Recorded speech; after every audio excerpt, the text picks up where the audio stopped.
And I finished my earlier meeting, right? And now I have to get back to the guy I was a while ago. And I just opened this book again. See, here's the situation. They've been talking about this stuff. And, a couple of days ago, Schumer and Pelosi were talking about how they needed a $3.4 trillion COVID relief package. And my concern was that wasn't it supposed to be on the Republicans to come up with a COVID relief? Well, they didn't. And it was during the election season, and you can say what you want. I definitely want to allow for there to be room to criticize the manners in which members of the alleged Republican Party operated during the election season and up to the actual election day. But at the same time, what are Pelosi and Schumer doing coming up at around the same time they did a couple years ago when they were chastising the president about that budget? Especially insofar as there were major benchmarks that needed to be met in terms of having the legislative backing to do certain things through the appropriations packages. And again, they didn't do it. Nobody talks about how in 2018, all the crap about how Trump didn't sign a budget for the federal workers was predicated upon the fact that there was an outstanding piece of legislation that gave authority to the government to appropriate certain levels and certain kind of benefits for people in the federal government. Congress did not make that deadline. Congress did not re-up that package, and they didn't propose another bill. So even if Trump had signed the budget, the truth of the matter is he would have been signing a budget appropriating resources to the federal government system that didn't have legislative backing. Now, I know we're supposed to believe because he didn't spend like 40 years hustling through the government directly under the kinds of protections actual hustlers in the government have, that he doesn't have the kind of sophistication or nuance to understand what it would mean to implement a budget specifically regarding compensation when there wasn't the actual active legislative backing to do it. But, we might be wrong about that, right? We would be wrong to assume that. I don't even have that kind of capability, and I don't have those access to resources or that experience, but I knew that at the time. I knew while I was on the street, by the way. I knew while I was on the street that was really what was going on, and nobody was talking about it, including federal workers. And now we're at a time where, again, major deadlines were supposed to have been coming up in the last year, in the last session, and Congress didn't do it. Congress did not re-up or resubmit and approve legislation to cover other sort of legislative matters that expired. What they have been doing is they've been readjusting the congressional pension system and they've been readjusting the presidential pension system. And then if you put that into a consideration of what a variety of different states, including Florida and Texas, just that I know about, and Illinois that I know about from before, have been doing recently in order to create all of this very suspicious and very unaccountable and non transparent alteration to their existing pension schemes, especially without addressing the outstanding issues concerning military compensation and specifically compensation matters related to military annuities. We've got a recipe for a major, major problem. As a matter of fact, I recall 2 years ago, the same guy that said that crap about healthcare before the Affordable Care Act. The guy, he was associated with the Gallup organization. And years ago, they said the biggest problem we're going to have to deal with is rising healthcare costs. They said it was going to be in the trillions of dollars. What did we get? We got a crime. We got a contract to commit to a criminal conspiracy, is what we got, instead of whatever else they thought we were supposed to be doing in order to address rising healthcare costs, right? And 2 years ago, these guys were saying the next big thing we're going to have to deal with is pension obligation. It's going to be in the trillions of dollars, and what it's going to do, and what we have on the hook pales in comparison to what we thought we had to deal with healthcare costs. Are they going the same route? Well, it seems that they're going the same route, and they're doing it the wrong way. They're doing it the wrong way because part of it is that when you pay into pensions, you're supposed to account for what the liability is throughout the lifetime of what you're expecting. You're supposed to account at the time in a manner that structures a budget for the entirety of what you're taking on as an obligation that includes future commitments that need to be paid out. Well, how many people right now are allowed to even have a job, but are supposed to be able to have all of our assets and all of our lives harvested so it can be centralized into public bureaucracies administering and manipulating pension schemes. And not only that, they're doing unconstitutional acts in terms of trying to make things confidential that should not be confidential, closing off access to public resources that we would need in order to be able to set up our own independent capabilities to take care of ourselves without being committed to some pooled asset classification associated with trying to talk about our end of life care or our retirement possibilities. Not all of us are going to get to spend our senior years in Congress and the Senate, are we? Not all of us are going to get to spend the time we should be taking care of our grandkids in places like the White House. The truth of the matter is, if you ask me, we should have already been past a point where grandpas get to dominate the government, right? But for whatever reason, we didn't let that happen yet. And now it's supposed to be on everybody else to take care of the fact that all these grandpas and grandmas are now coming in to expecting to get paid. And the people that were taking care of the elders just didn't see fit to make sure they had what they needed. And now what's with the rest of us? And that's why it's important. See, this guy, Neil, I know some people, for a while, people have been saying that don't go to this. Something I don't know. Of course, they might want to defame the guy, right? I just opened up, again, another book. I just opened up to this book. And what did I get? Shortly after my swearing in, Hank Paulson gave the go-ahead to lend up to $13.4 billion in TARP funds to GM and up to $4 billion to Chrysler to help them stave off bankruptcy. This was an initial outlay, and it was left for the new administration to determine if it would provide any additional funds. As a condition of the funding, Paulson required the companies to submit restructuring plans to the Treasury Secretary to prove that they could achieve long-term viability. On February 17, 2009, with Geithner now in the job, the companies submitted their viability plans outlining the steps they intended to take if they were awarded more TARP money. They included closing plants, reducing the number of employees, eliminating brands, and reducing the number of their dealerships. And GM planned to close an average of 325 dealers per year over the next 5 years, which, it explained, was a continuation of a downsizing effort that dated back decades. Chrysler cited similar plans to downsize its dealerships, although it didn't provide specific numbers or a time frame. The plans were reviewed by Treasury's auto team, which Geithner and the administration assembled to administer the bailouts. Led by Steve Ratner, the head of a Wall Street private equity firm, and Ron Bloom, a former investment banker and head of collective bargaining for the United Steelworkers Union. The auto team had plenty of Wall Street firepower, but did not include in its ranks anyone with experience in the automobile industry.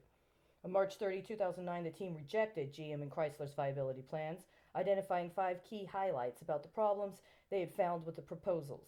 They included the cost of employee pension and health care plans, improvement of the company's product mix, and a concern that GM's proposed pace of closing dealerships was too slow. Following the team's rejection of the viability plans, both GM and Chrysler entered into managed bankruptcies, funded by TARP and overseen by the auto team. By the time they emerged several months later, they had shed billions of dollars in debt. In total, Treasury committed $49.5 billion of TARP funds to GM and $14.9 billion to Chrysler, and the government ended up with a 60% stake in GM. It had worked out other ownership arrangements for Chrysler. We had been tracking the auto bailouts in our quarterly reports, but as of summer 2009, we had not yet initiated an audit. The Congressional Oversight Panel and GAO were already doing broad reviews, and I didn't want to replicate their work. Then in July 2009, after it was announced that GM and Chrysler had used the bankruptcy process to terminate more than 2,000 of their dealerships, several members of Congress cried foul.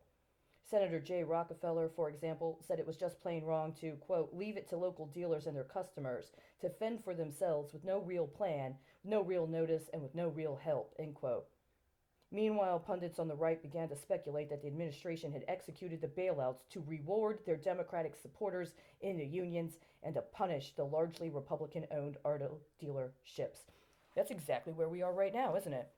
It's noticeable that during this COVID-19, the first thing we all were supposed to understand was going to be our financial assistance, was that there were going to be loans to small businesses. But when you pan it out, and you look at what's actually reported on in the media as who actually were the beneficiaries of these loans, they're not small businesses. They're not small businesses. What instead happened was there was a centralization of information connected to small businesses, specifically through the Paycheck Protection Plan, that allows for the human capital that's associated with payrolls of businesses, up to and including small businesses, but not just small businesses, by the way, also things like business interests in the form of third party providers of labor services that might have an extensive pool of candidates who didn't actually have a job, but are registered with that third party provider of labor services as being available for the payroll, right? And so all of that is human capital that's been allowed to be centralized into this program that's managed not only by the Department of the Treasury now, but the Federal Reserve and the Treasury in conjunction with each other. They're doing this thing where they're harvesting all of us, specifically through this concept of small business. Now, there was a report about a month ago was talking about how when it came to actual administration of small business loans, that women and minority owned businesses were taking longer to get it disproportionately than they should have. Well, the problem goes back to the CARES Act itself. In the budget for the Small Business Administration under the CARES Act, there was a 3-1 ratio when it came to appropriations for the staff and for the functioning of the Small Business Administration itself versus the amount of actual aid to small businesses. Why would you need a 3-1 ratio? Why would you need 3 times the amount for staff at the Small Business Administration than you need in actual aid directly distributed? The other thing that was concerning about it was the specifics in terms of the appropriations for women and minority owned businesses. They were setting up black ops. They were setting up a scheme by which to illegally expropriate the assets connected to small business operations in this country and disproportionately imbuing women owned and minority owned businesses with a specific kind of non explicit obligation.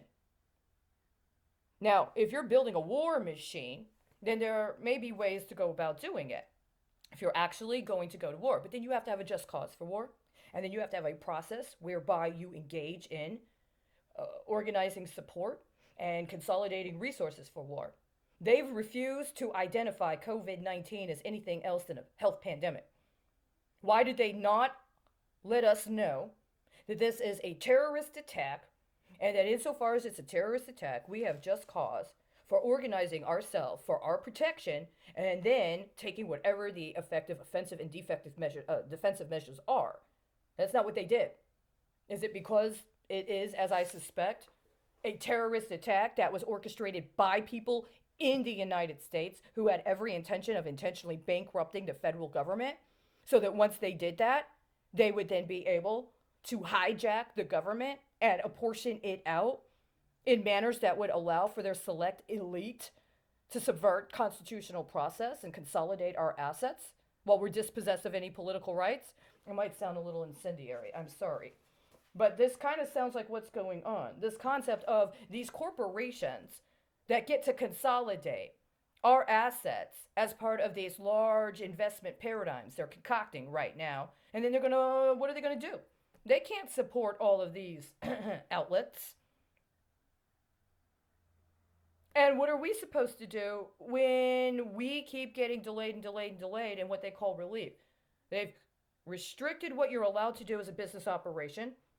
They keep applying these arbitrary standards without real justification. They try to terrorize us by saying that we're going to have more COVID deaths. We're going to have more COVID infections. And then they go for the children. And if you really care about children, especially if you've seen what they've been doing with the teachers' pension system, and nobody from the teachers' pension system, or nobody from the organizations representing the teachers have called it out for what it is. All right, this campaign of terror that's been going on during this time, where they've been trying to skew this concept of racial justice. Well, here's the thing. This is the thing and where it gets to. I'm not just trying to problem solve. Other parts of this book, he talks very distinctly and definitively about how the fact of the matter is that when TARP started, that the first priority they had was A, dealing with bonds. Not putting out a piece of legislation with your name on it and the name of all your friends on it so that then you could have your own little hedge fund associated with all the muni bonds you're able to hustle up under your largesse. No. That's not what he was talking about. I was talking about how it was important to go to individual asset holders or people that had been dispossessed of their assets up to and including their houses, their mortgages, and talk with them about what their actual financing ability was before they were swindled. And then to go through a process of adjusting their credit and then reassigning or recomporting them as appropriate. And then from there, once you had done that, you would be able to deal with the fraud that had gone into the misrepresentation of the financiability of these different bonds that had obligated people to all this debt, but that were also available for leveraging by these financial institutions attempting to escape culpability or accountability for what they did. And then you would have to actually identify the criminal culprits in the financial sector and decommission them. And what ended up happening instead? Well, there were some hearings. And I think they tested out coming up with rationales associated with those hearings and benchmarks set up during those hearings, and wanted to see how well they could flip other hearings, like those hearings on money laundering, like those hearings on private banking and money laundering from about 10 years earlier. And then they used that process in order to get themselves paid and to also try to extort us into a long-term buy-into seed. All these years, all of what we had was in some way, shape, or form implicitly consolidated under the process of trying to bail out either one of these auto companies or one of these big financial services firms. They weren't too big to fail. We were. And they got to claim us as their assets and then say, well, you can't fail us because what about all these people? And we've spent the last 10 years working off their bad karma. And now we're supposed to be too afraid to attack them. Well, they're the only ones to get airtime. Well, they're the only ones we're allowed to see. Well, they're the only ones we're allowed to know. They're the ones that know how to do this. Is way too complicated. I mean, we know how to do these sort of things, but we're supposed to be trying to get our prescriptions, and we're supposed to be trying to get to our appointments, and we're supposed to be trying to deal with our 1040 EZ. We couldn't possibly understand things at that level. That's way too complicated. And even if you get into financial services, well, I mean, there's all kinds of illegal stuff you were told to do and to just keep quiet about. And if you didn't keep quiet, you're out. If you still got a job, see, this is where you got to be careful. Because if the United States is not being honest about a just cause for war, we got to watch out that somebody else might be. And it would be real easy to find targets. And that's where we get into these concerns about big words like sedition and treason, right? I'm just saying, there's already a game plan for how to do this correct. You guys went through one round. You spent 6 months harvesting us for stock. Then you tried to give it a completely inaccurate representation on the day you expected to post to a bank that had already been set up to completely fleece us and already should have been shut down 10 years ago. I don't fucking think so. You already know what to do. Even if you don't like the guy because he's an asshole, it doesn't mean he's wrong.